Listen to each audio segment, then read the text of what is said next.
as we think about the difference that it can be that when finance moves from just being business partners to those who are actually driving orchestration across their business and driving decision making and driving results. And so we're going to unpack some of that today and what that really means for us.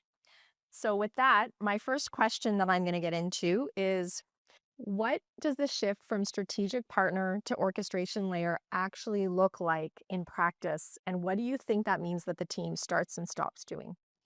Yeah, sure. So I think strategic partners are fundamentally advisory. So, they help the business unpack what they're looking at and make decisions, but they're often next to the process. I think orchestration is when finance becomes part of the workflow. And I think, kind of three things need to be true for that to happen.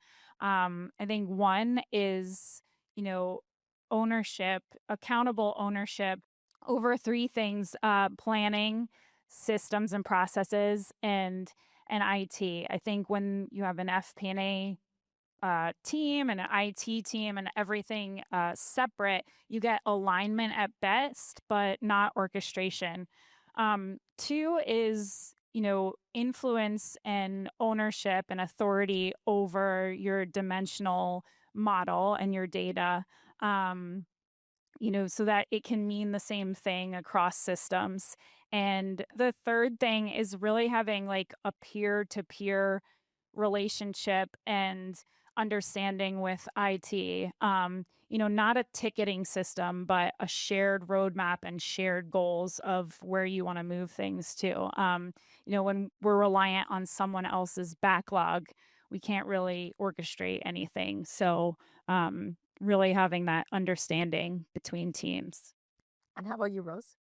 And I'll just chime in. I am a CEO and founder, but I have been in the trenches and I have run finance teams. So hopefully that adds a little bit of credibility to what I say. But in addition to everything Stephanie shared, if I'll go to like what can you not do? I think you can't not do anything. We're in finance, so you still have to do all the requirements, but maybe the way you do it is different, and how you allocate your team's resources are different. And I think it really depends on, of course, every company, but really getting involved in those conversations even before the decision is made and before the data flows into your systems. And so that may vary whether it's on HR headcount decisions, whether it's on revenue ops decisions, or as I'll talk to a little bit later, like the spend decisions and procurement decisions. Like, should you buy the AI agentic marketing tool or should you go with ChatGPT or Claude? And really having a finance philosophy on how you're going to orchestrate